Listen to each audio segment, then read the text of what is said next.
沈老爹，咱们明人不说暗话。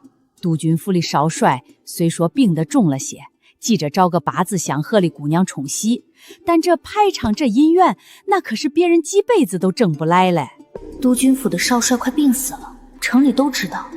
这时候嫁进门，若是人死了，怕是要殉葬，这不腊鱼送死。是，督军府大气大气。只是有一点，这婚事急，3天内就得过门。恁家这丫头的八字可是跟少帅绝配。嫁！只要督军府不嫌弃她是哑巴，别说3天，明天都能嫁。这闺女，我养这么大，也该回报家里了。大姐出嫁了，二姐嘴甜手巧，爹舍不得。而我养了5年，是一个哑巴，自出生起就没说过话。一个哑巴上学有什么用？留在家里干活。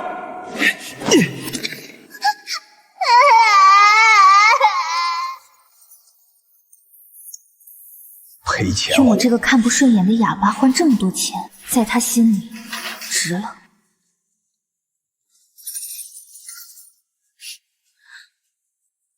你就待在这屋里，好好待嫁。3天后，中军府上门接亲。快看，新娘子出来了！三丫头，你爹我养你一场也算值了。今日进了沈家的门，往后要好好照顾少帅，好好孝敬你公婆，听到了吗？没事儿，别回来了。吉时到，出发！吉时到了，走吧。三妹，三妹，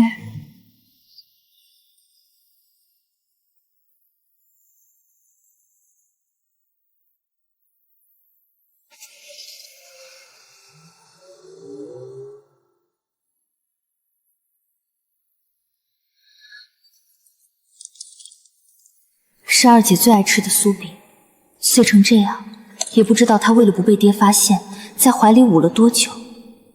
她是怕我怪她，可面对生死，谁又能不怕呢？陆清河病得无法起身，竟是他的养兄代替拜讨，很好，至少没用攻击，算给足了体面。夫妻对拜，礼成送入洞房。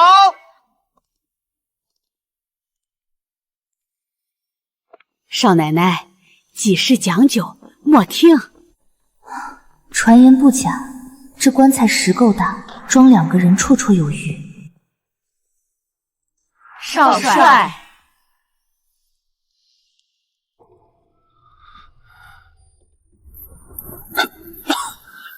你们都下去吧。是。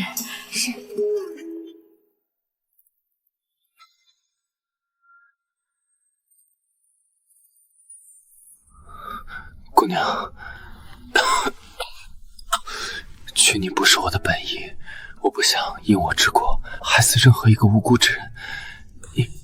你拿着这些钱，快些走。我早已在后门安排好人接应。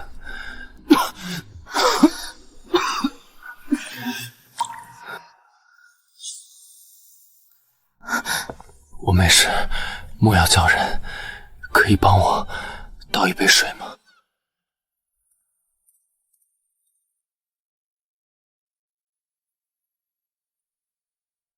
让你见笑了。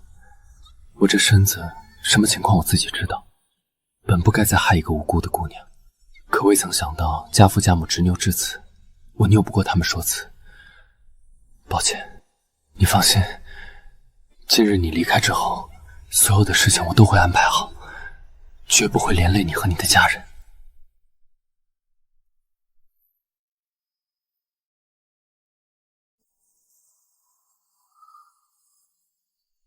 姑娘，你可是不能说话。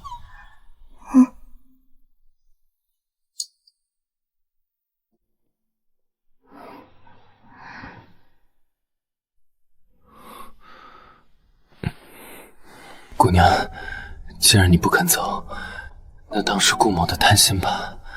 你放心，只要我活着一日，便会护着你一日。就算过不了多久我真的死了，也会为你安排好一切的，绝不会连累你。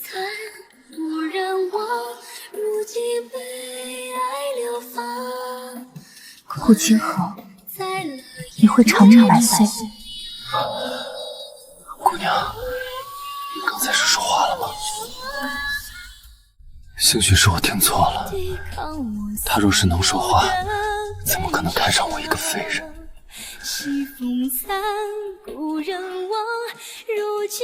这是第一次，我产生了一点私心。没有人知道，我并不是不会说话，而是我不能，因为下雨吧。只要是我开口许下的愿望，都会成真。不疼。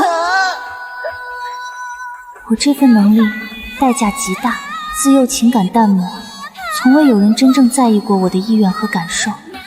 无论怎么苛待你，你都是这副死样子，真气人。养个哑巴有什么用？嫁到沈家就能抵那一笔债务。行，姑娘，娶你不是我的本意，我不想因我之过害死一个无辜的人。你拿着这些钱，快些走。嫁给顾清河，似乎也不错。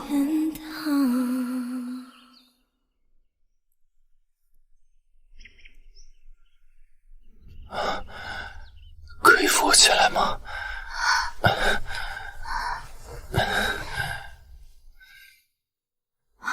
少帅竟然能坐起来了。我去给督军和夫人请安。知尉，我与你同去。知尉，他竟知道我的名字。先生，给我这宝贝儿子取个好名，将来是要光宗耀祖的。既是家中宝，又是传承根，便叫沈宝根吧。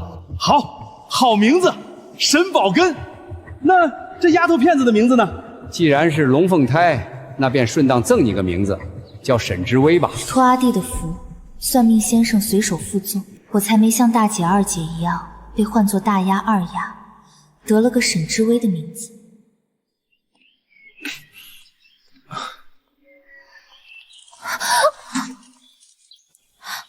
少帅竟然能出来走动了，还以为他熬不过去，还不需要人扶，这冲喜的娘子还真有点本事。上天垂怜，清衡自幼便遭磨难，我愿折损10年阳寿，换他平安熬过这一遭。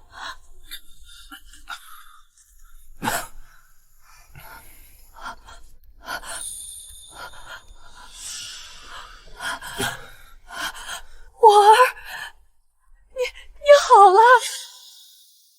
母亲莫要担心，儿子今日觉得好多了，老母亲担忧了。这位，这是母亲。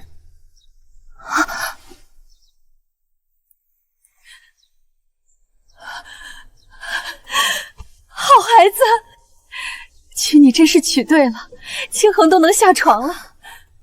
娘，你吓着他了。娘也是太高兴了，瞧我，连见面礼这么重要的东西都给忘了。这是我嫁进来之时，我的婆婆赠我的玉镯，现在我将它送给你。收下吧。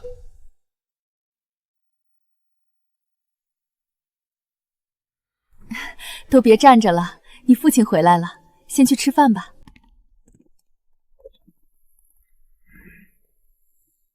江南出了点事，你哥一大早便出发去处理了。等他回来再来见过你们，他要是知道你身体好了，定会高兴坏了。在家时，我的早饭永远是锅底剩下的稀米汤、冷馒头，这种香气以前只有阿爹和弟弟才配闻。尝尝这个包子，里面有笋、鲜猪肉和散养鸡肉，是府里厨子的拿手绝活，很好吃的。原来这就是阿爹和弟弟每次抢着吃，连汤汁都要喝尽的味道。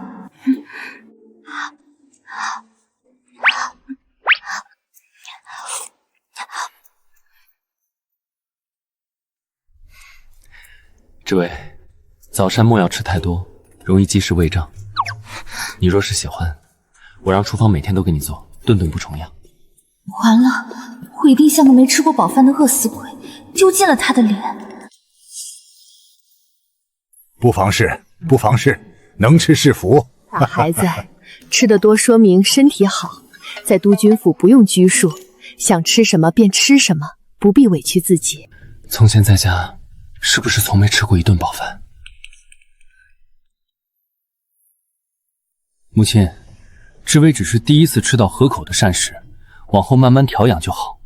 是娘考虑不周，往后厨房每日都按志威的口味准备食物，多做些他爱吃的。不错，家里不缺这些，只要清衡身子好，志威吃的舒心，比什么都强。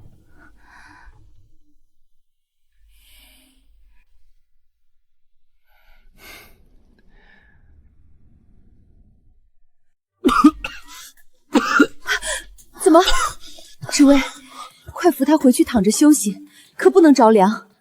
你好好陪着他，有什么事立刻叫人。娘，儿子没事，孩儿这就回去休息。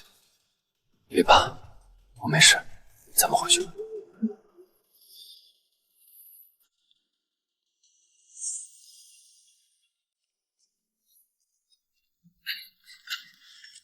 你们看见没？少帅真的能下床了，脸色都比前几日红润了。这新少夫人怕不是个有福的？有福什么呀？不过就是个乡下哑女，大字不识一个。配咱们才貌双全的少帅，也太委屈了吧！嘘，小声点儿。今早你没看见他吃起东西来跟饿死鬼似的，也就是命好，八字跟少爷合罢了。等着瞧吧，顶多就是个冲喜的工具。少帅真好了，还能看得上他？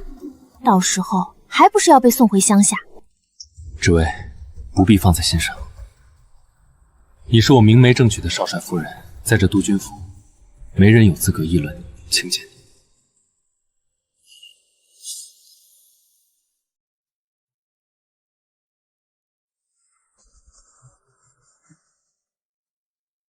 他生得极好，可偏偏自幼被病痛缠身，连一顿饭都吃不下。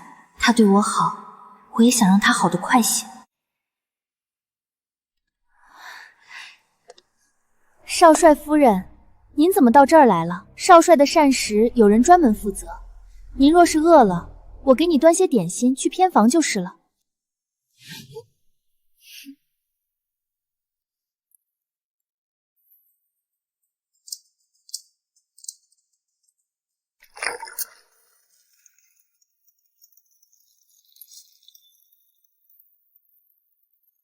没想到少夫人还会做饭，闻着好香啊，比咱们府里厨娘做的还香。这是我唯一能为她做的，她给了我尊重与温暖，我便想竭尽全力让她好起来。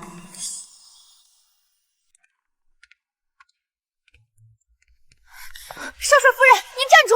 少帅身子金贵，吃惯了精细膳食，您这乡下粗做法做出来的东西，油腻腥伤，万一吃坏了少帅的身子，谁担当得起？您还是端回厨房去吧，耽误了少帅的调养，到时候督军和夫人怪罪下来，您担不起。我跟你说话，你耳朵聋了？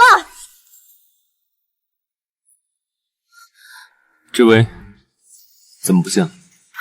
少帅，奴婢是怕少夫人做的粗食不合您的口味，伤了您的脾胃，正劝她呢。以下犯上目无尊卑，对少夫人不敬，即日起逐出府，永不录用。少帅，奴婢知错了，求您饶了奴婢这一次，奴婢再也不敢了。外面风大，我们进屋。这是第一次，有人不问缘由，不问出身，毫无保留地站在我身前，替我挡下所有的恶意与刁难。顾清衡，谢谢你。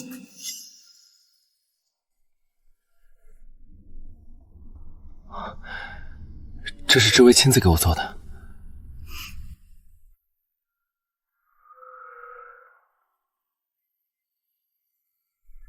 爽口不腻，一点都不腥。志威，你手艺真好。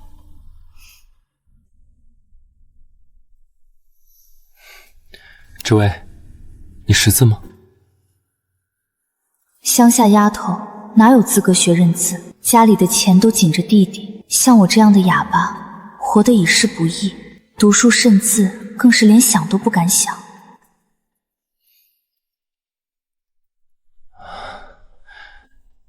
这位，我教你认字吧。我也可以读书认字吗？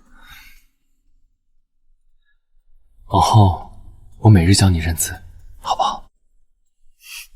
那这样，我教你认字，你教我手语，好不好？这样，你高兴了不高兴了，想吃什么想做什么，我都能第一时间知道，不用再猜来猜去。这位，我想懂你。从来没有人想过要懂我，爹娘不想，弟妹不想，只有他，他说他想懂我。好。沈是你的姓氏，知是知晓的知，微是细微的微。知微，很好听的名字，就像草木间的微光，藏于细微，却见真心。从来没有人把我的名字念得这样好听，这样珍重，谢谢。该我说谢谢。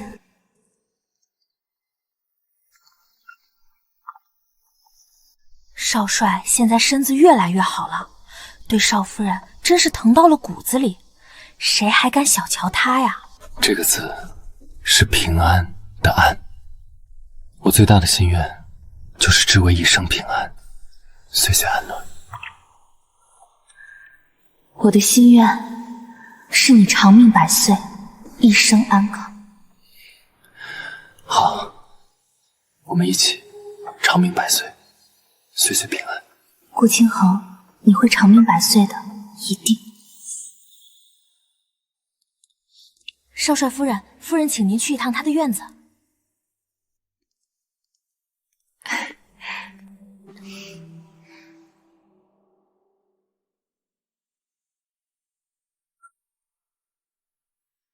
知微，这些你都拿着，看看有没有自己喜欢的。要是没有，娘再带你去买新的。你放心，有我在，沈家没有人可以让你受委屈。长者自赐，不可辞。娘给你的，你就拿着，哪有推回去的道理？都怪我们思虑不周，只顾着清衡的身体，早该为你准备回门之事的。清衡身子刚好，经不住折腾。回门那日，娘陪你。回那个人吃人的家，我不愿，更不能让婆婆去那种地方受辱。傻孩子，娘知道你在那个家里受了委屈，你爹为了银元，眼睛都不眨就把你送过来冲洗，根本没管你的死活。娘要是不陪着你去，他还不知道要怎么欺负你。你是我顾家的儿媳，是我孙氏认下的儿媳妇，回门这种事必须风风光光的，不能让旁人看了笑话，更不能让你受半分委屈。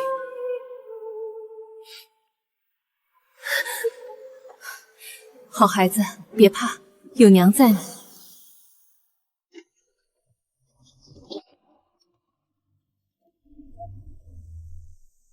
我们知微真好看。你也好看。抱歉，知微，让你受委屈了。我这身子不争气，不能陪你一起回门。不委屈，你好好在家等我，我很快就回来。好啦好啦，小两口别腻歪了，晌午就回来了，娘保证不会把你媳妇儿弄丢的。那就有劳母亲了。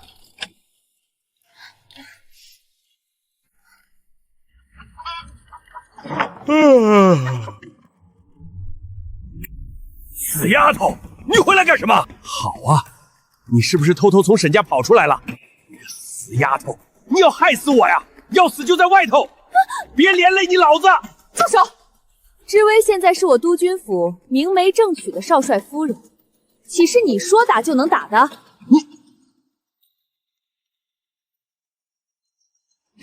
这位是沈夫人。知微，别怕，有娘在。张姨，把东西搬进来。是，夫人。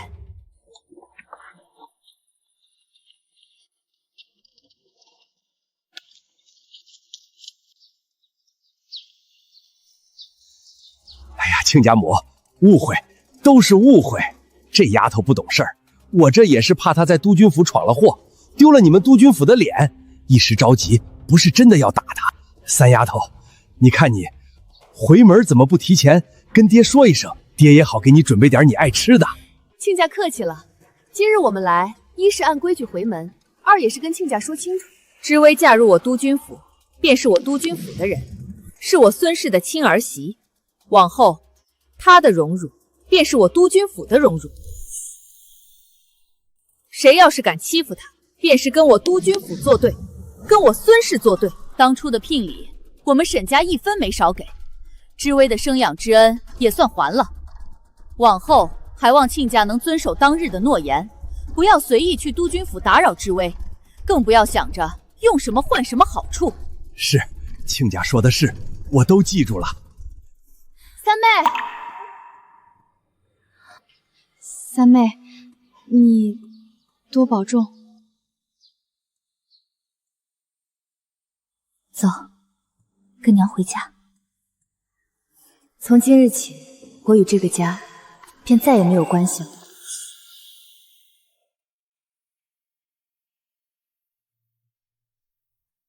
知薇，这家的蟹黄豆腐做的一绝，还有松鼠桂鱼、桂花糯米藕都特别好吃。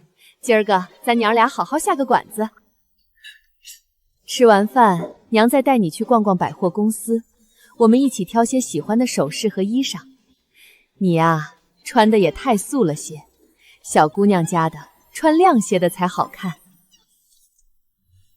娘，已经花了很多钱了，不用再破费了。不准说不，长者赐不可辞，听话。娘给儿媳妇花钱，天经地义，有什么破费不破费的？回头还是要赶紧找个好医生看看嗓子，万一能治好呢？好好的姑娘家，不会说话，谁都能欺负她。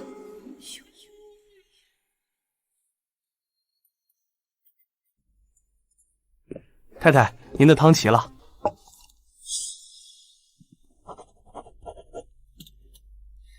谢谢阿娘，您对我真好。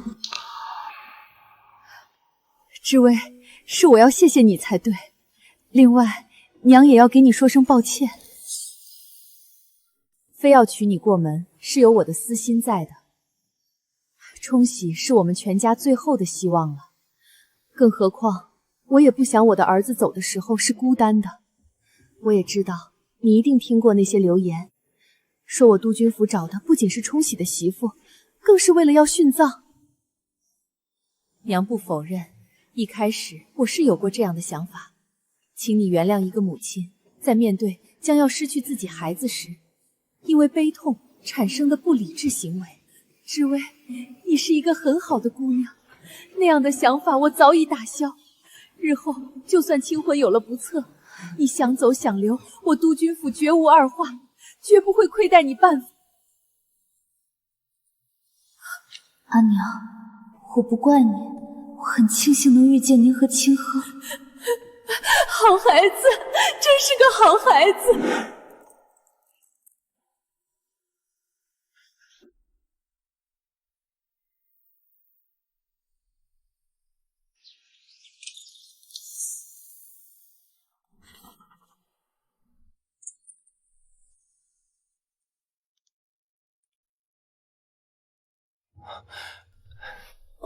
回来了，今日可还开心？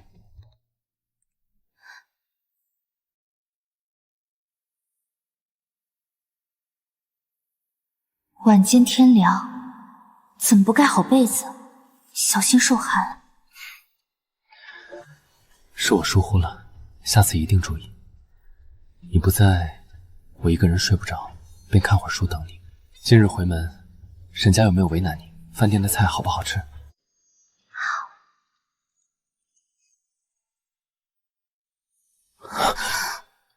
你怎么？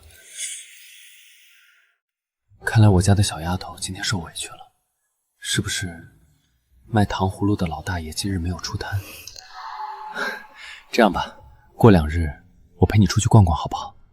在城南的糕点铺子里多买2盒板栗酥，刚出锅热腾烘的，可香了。还有父亲给你的那几张地契里，我记得有一个庄子，常年涌出温热的泉水，我带你去看看可好？你要是喜欢，我们就多住几日。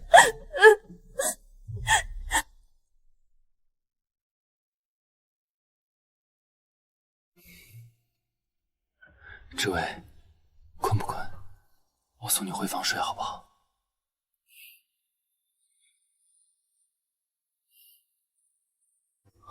志伟，志伟，你可不能后悔了。怎么会后悔呢？能和你在一起，是我这辈子最不后悔的事。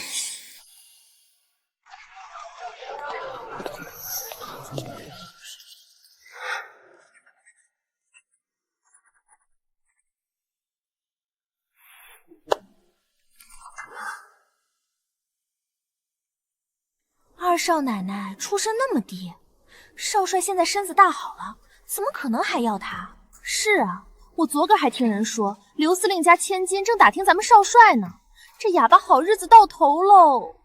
谁在那里？滚出来！少帅饶命！少帅饶命！刚才说的话，自己重复一遍。我顾清衡的夫人，也是你们能议论的。目无尊辈散播流言，来人，杖责20，逐出督军府，永不再用。少帅，我们真的知道错了。志伟，对不起，是我没管好下人，让你受委屈了。我不委屈，他们说的不是真的，我不在意。我在意，你是我顾清衡明媒正娶的妻子，是我要用一辈子去珍惜的人，谁也不能说你半句不好。往后再有谁敢议论你，我绝不轻容。今日带你去看看你的店铺，往后你就是这3间店铺的老板，想怎么管就怎么管。我什么都不会，管不好的。没关系，我教你，谁也不是天生就会的。我教你看账本，教你管理店铺，往后我的知微也能做自己的主，靠自己也能过得很好。他是真心想让我有安身立命的本事，不依附任何人。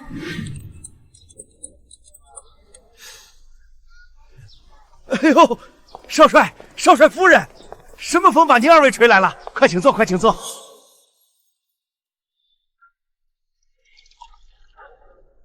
把这个月的账本拿来，给少夫人看看。这少帅夫人身子金贵，这账目繁琐，怕是伤神呐。怎么，我看不得？看的，看的，小的这就拿去。这是进项，这是出项，这里写的是售价。少帅夫人真是聪慧，一点就透，真是难得。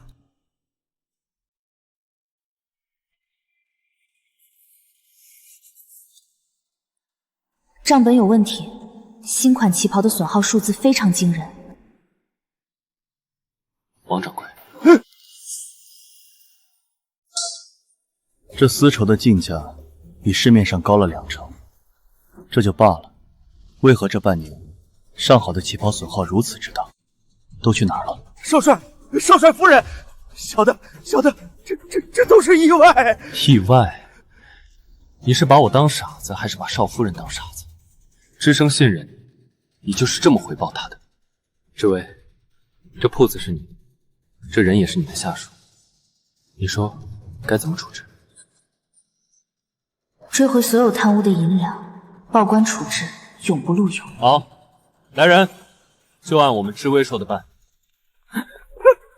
少帅饶命！少帅夫人饶命啊！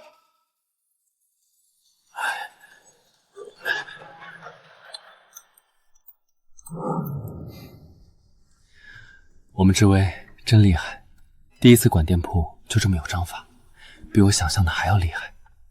原来我也不是只会做饭，只会依附他的累赘，我也能靠自己做很多事。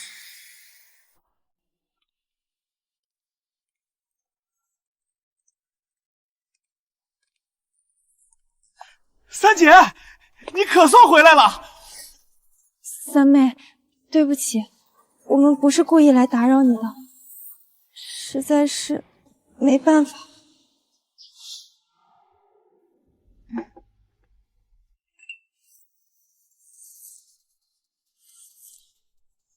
有什么事儿直说吧。三姐，我听说你现在管着督军府好几间店铺呢，可厉害了。三姐，我也不想种地了，你跟姐夫说说，让我上你的铺子里当个掌柜的吧。还有，我马上要娶媳妇儿了，女方要10块大洋的彩礼，还要盖3间新瓦房。三姐，你可得帮帮我啊！当初为了100块大洋把我卖掉冲喜时，你吃肉包子，可曾关心过我一句？如今倒是理直气壮。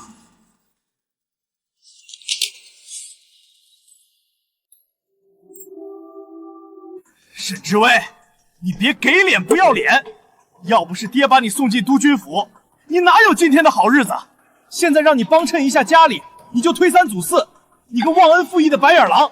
我告诉你，今天你要是不拿出10块大洋，不帮我安排差事，我就不走了。我就坐在督军府门口，让全城的人都看看，你这个沈家少夫人是怎么不孝，怎么不管自己亲弟弟的。宝根，你别闹了。三妹，三二姐求你了，你就帮帮宝根吧。女方说了，要是拿不出彩礼，这门亲事就黄了。三妹，我知道你受了委屈，你心里恨我们，可我们终究是一家人，是一母同胞的亲姐弟啊！你就看在二姐当初给你塞了那包酥饼的份上，帮帮我们吧。那包酥饼是那个家里唯一的暖意，可这份暖意不该成为你们绑架我的筹码。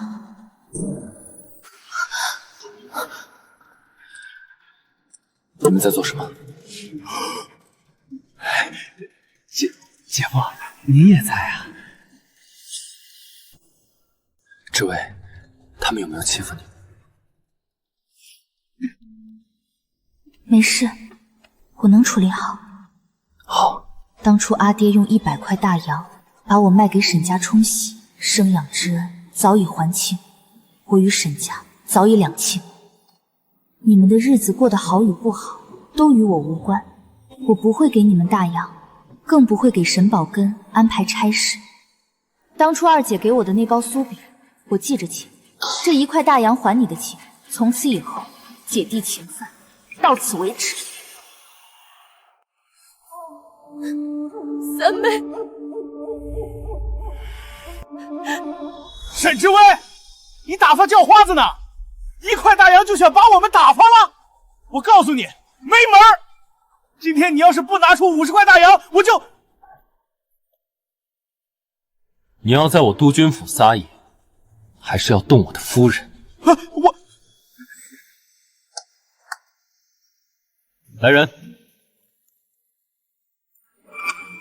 把他们2个扔出去，往后不许他们再靠近督军府半步。我不走，给钱，给钱啊！我不走。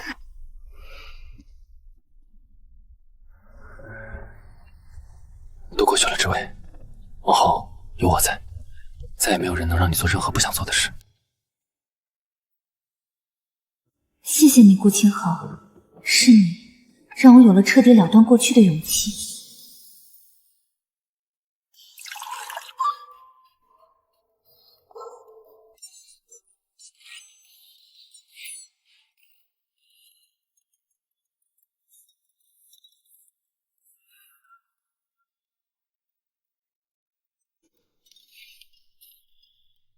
清河啊，你能娶知薇，是你这辈子最大的福气。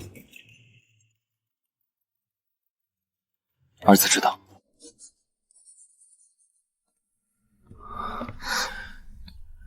知薇，我回来了。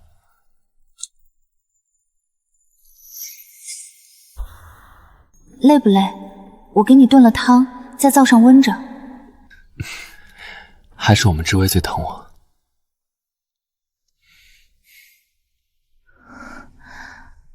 知薇，过几日城中有花朝节的庙会，很热闹，我陪你去逛逛好不好？长这么大还从未逛过庙会，从前在那个家里，这种热闹从来都没有我的份儿。好，那我们说定了，到时候我带你去吃糖葫芦，去看花灯，去看杂耍。只要你想玩什么，我们就玩什么。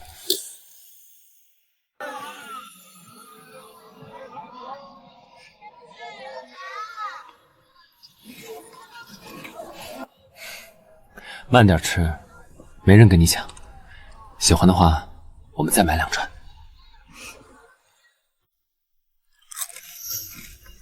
真甜，和我们之味一样甜。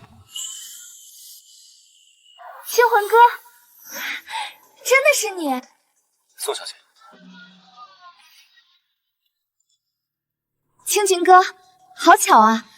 我和母亲一起来逛庙会，正觉得无聊呢，没想到就遇见了你。宋小姐，我与夫人正在逛庙会，就不打扰。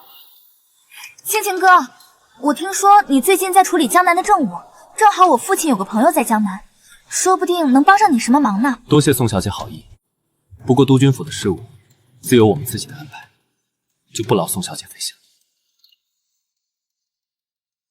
走吧，前面还有杂耍。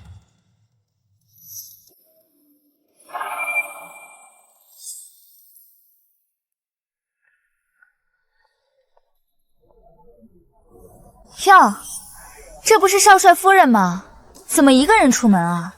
青景哥也不陪着你？我还以为有什么3头6臂呢，不过就是个不会说话的乡下丫头。真不知道青景哥看上你哪一点。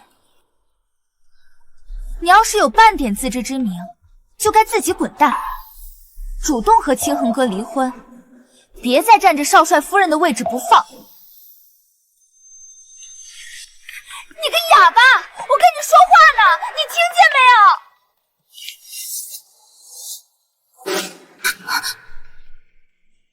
有？我的夫人也是你能碰的。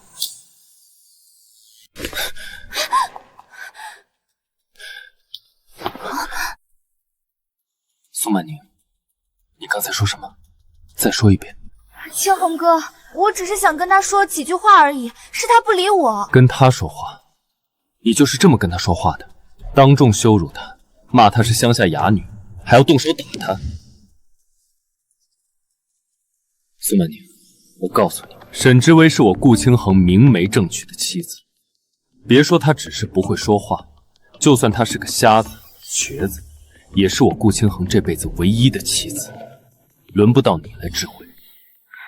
青衡哥，你为了这么一个乡下哑女这么对我，我到底哪里比不上她？她不需要跟你比，因为在我这里，你连她的一根头发都比不上。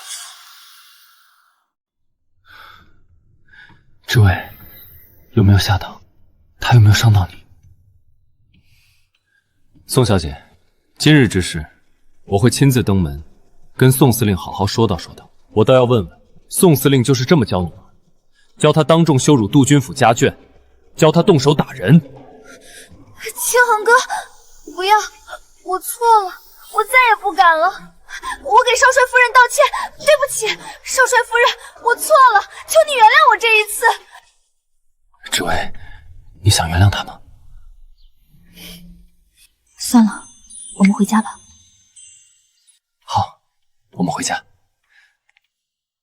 宋曼宁，今日之薇不跟你计较，但再敢让我看见你对她说半句不敬的话，我不管你是谁的女儿，定不轻饶。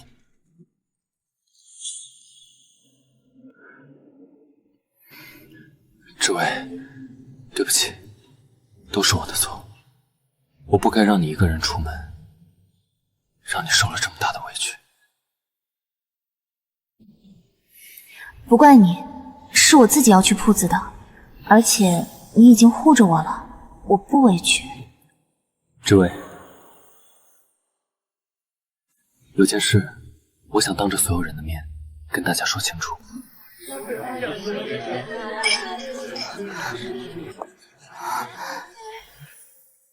今日请各位来，是有一件事想跟各位说清楚，也想请各位做个见证。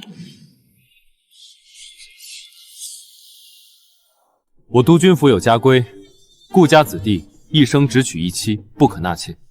我顾清衡无论日后发生什么，都只会有沈之薇一位夫人，绝无纳妾、离婚的可能。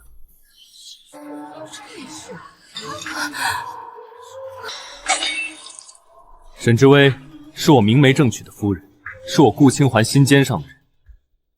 往后再有谁敢私下议论她、轻贱她、对她不敬，便是与我顾清环为敌，与整个督军府为敌。今日话尽于此，各位好自为之。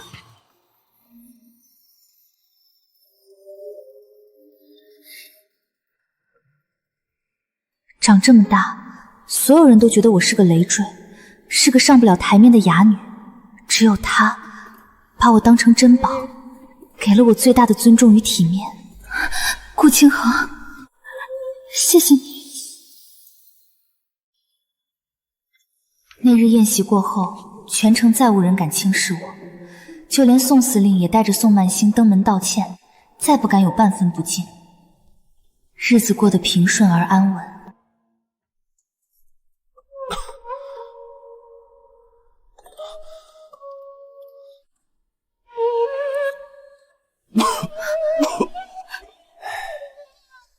少帅这是旧疾复发，加上风寒入体，来势汹汹。老夫开了几副药都不见起色，恐怕能不能挺过今晚，全看造化了。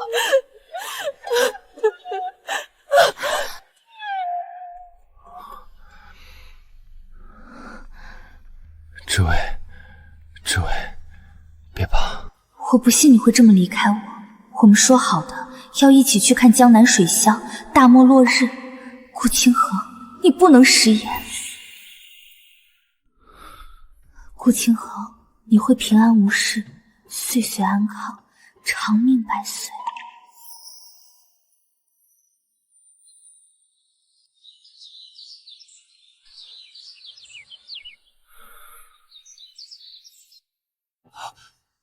齐了，真是齐了！脉象平稳，烧也退了，少帅已经脱离危险，只要好好调理，很快就能痊愈。老天保佑，老天保佑啊！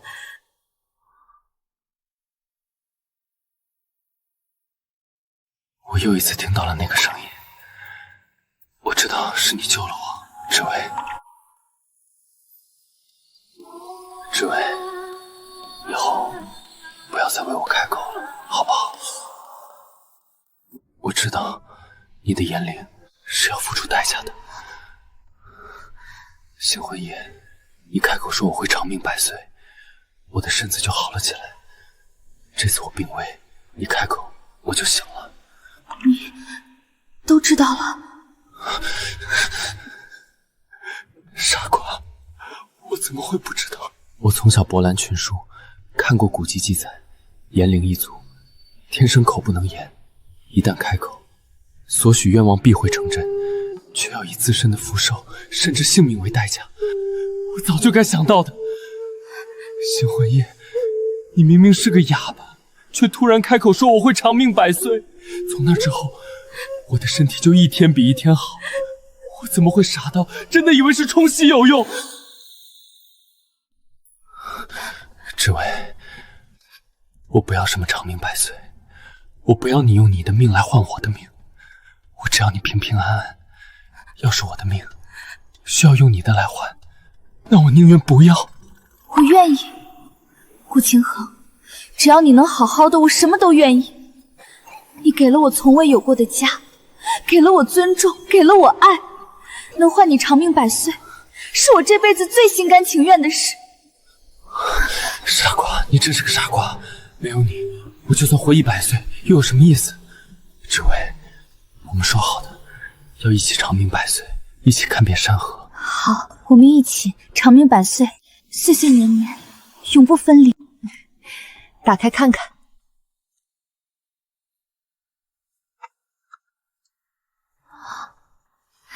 知薇，这些是督军府钟会的账本、钥匙，还有田庄、铺子的地契。从今日起，娘就把他们都交给你了。阿娘，不行，这太贵重了，我管不好的。傻孩子，怎么就管不好了？你那3间店铺打理得井井有条，生意比之前好了1倍还多，管这个家肯定也没问题。娘老了，操持了一辈子家，早就累了，想好好歇歇，享享清福。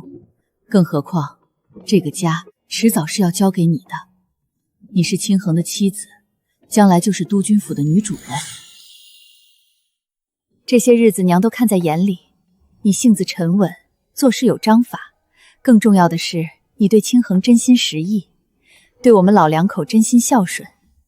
把这个家交给你，娘没有半分不放心。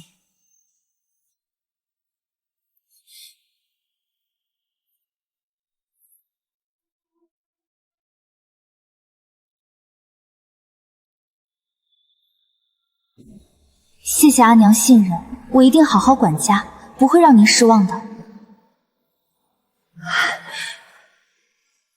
好孩子，娘知道你一定可以的。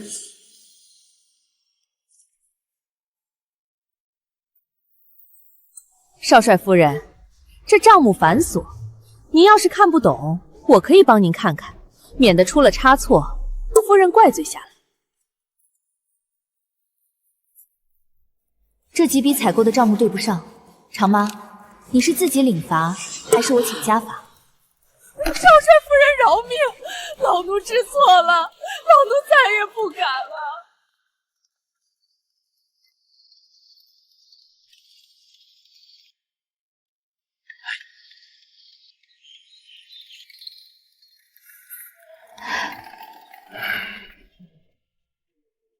看到没？那是我的夫人，天底下最厉害、最能干的夫人。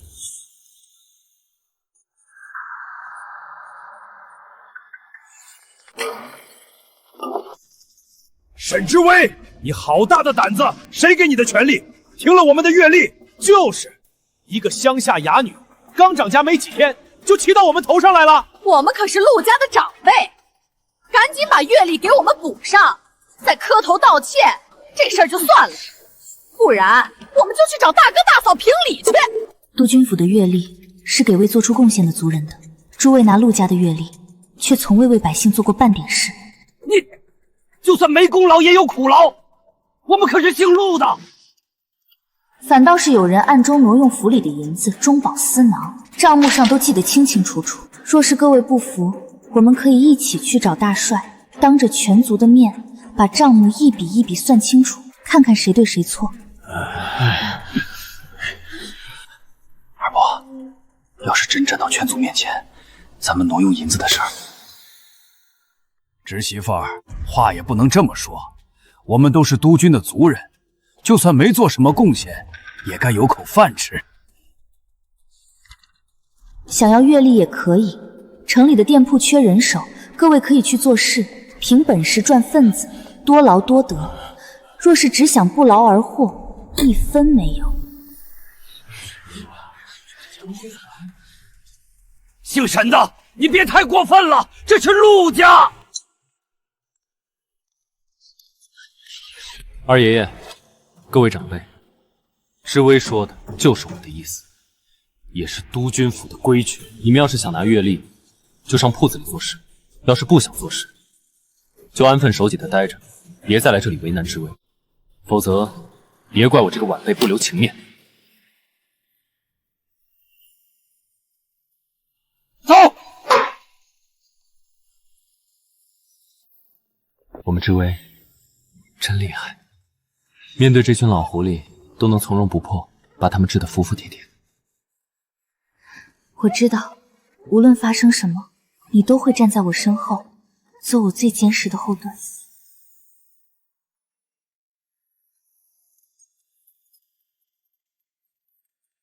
督军少帅，北方又传来急电，粮道被人暗中截断，有人造谣大帅失势，军饷耗尽，各路友军按兵不动，不肯驰援。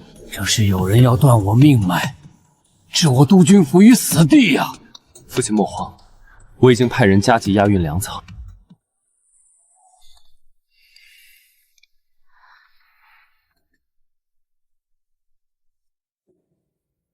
北方粮道必通，人心必稳，幕后黑手必现。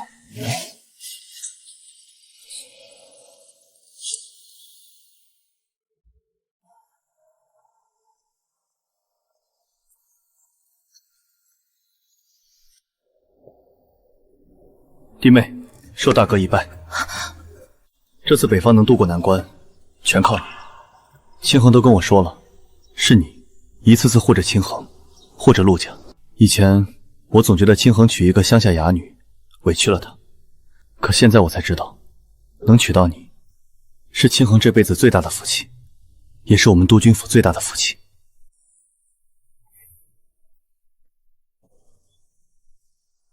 这些日子，你把府里打理得井井有条，又把清淮照顾得无微不至。你善良、聪慧、有担当，往后谁敢对你不敬，大哥替你做主。督军府的产业也有你的一份。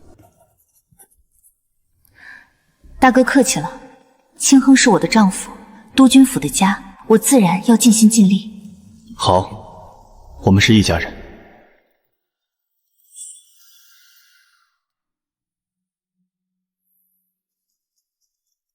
老爷少帅，喜事！天大的喜事！怎么回事？北方下了明令，大帅执掌全境要务，后续物资粮草全额兜底补给，各方势力秀助，前路阻碍尽消，流言不攻自破。好，太好了！哈哈哈哈哈哈！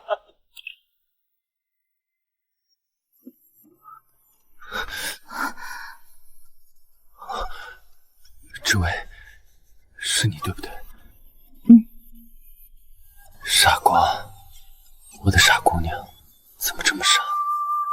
谢谢你。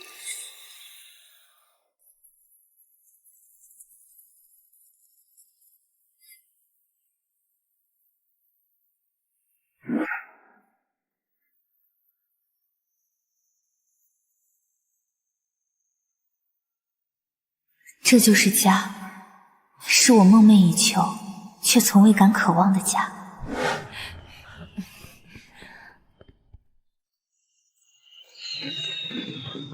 这位，新年快乐！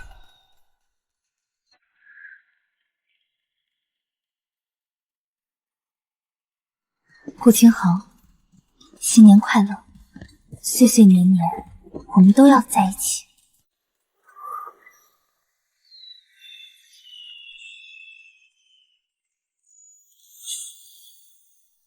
清衡啊，这可是你身体大好后的第一个生辰，必须大办，把全城的名门望族都请来，热闹热闹。是啊，娘已经让人定好最好的戏班子了。父亲、母亲，儿子的生辰不想那么铺张。为何？这可是喜事啊！家里人一起吃顿便饭就好，人多了应酬繁杂。知薇这些日子操持家务已经很累了，我不想让她再受累。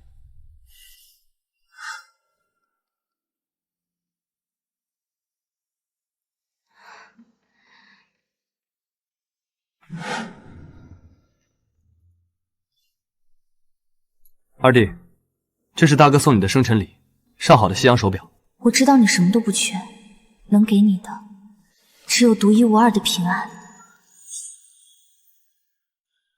知薇，谢谢你，这里面的一针一线，这是我收到过的最好的礼物。好了好了，知道你们夫妻情深，快吃饭吧，菜都要凉了。这可是知薇忙了一整天，专门给你做的。知薇，我会一辈子带着它。其实，我这辈子收到的最好的礼物，不是这个香囊，是你。谢谢你来到我身边，给了我新生，给了我温暖，给了我一个家。顾清衡，能遇见你，也是我这辈子最大的幸运。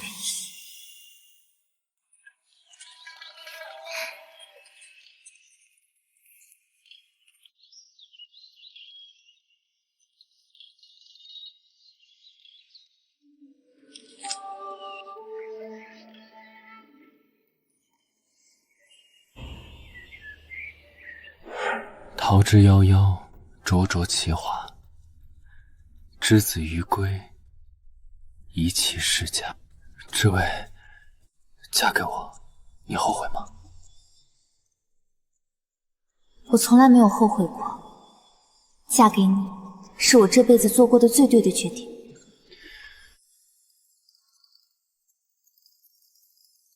我顾清衡在此对月起誓，此生唯沈知薇一人，生死相随，不离不弃，若为此事，天诛地灭。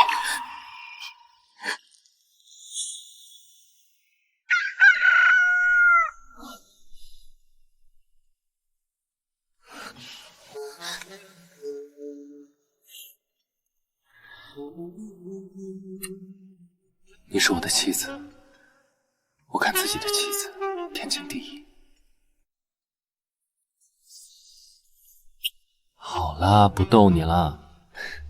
厨房已经备好了早膳，都是你爱吃的，我们起来用膳，好不好？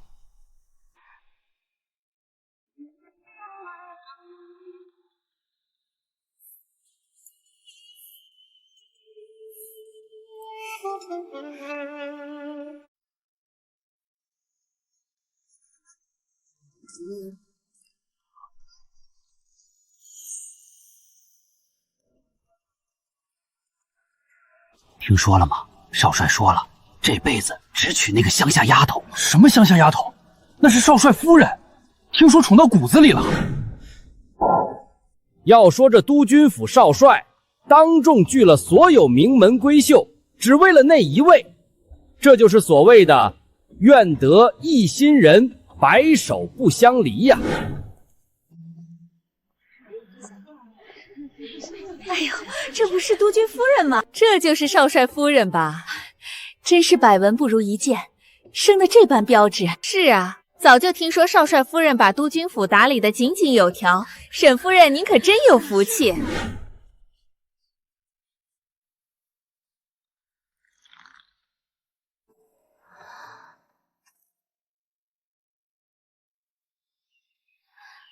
少帅夫人，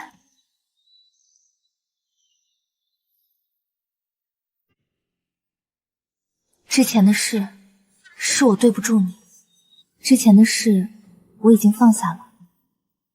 宋小姐，你留过洋，有学识，是一位很优秀的女性，我从未把你当过敌人。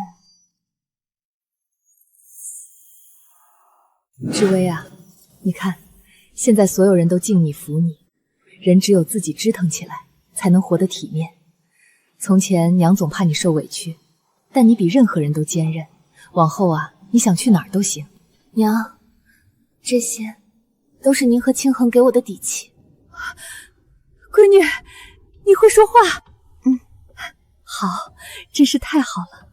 傻孩子，这都是你自己挣来的，是你自己优秀，是你对清衡真心，对我们孝顺，对这个家尽心尽力，才赢得了所有人的尊重。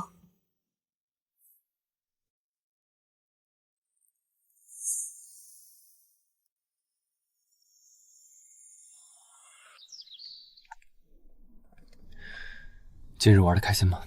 有没有人欺负你？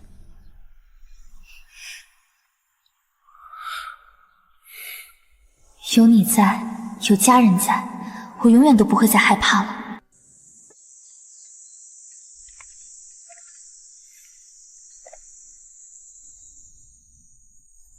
志威，你看，大哥从江南寄来的信。江南水乡温柔，十里荷花盛景。若得空，可带弟妹来江南走走，散散心。志威，你想看看外面的世界吗？只要和你在一起，去哪里都是人间值得。好，那说定了。等忙完这阵，我带你去江南，看十里荷花，看小桥流水。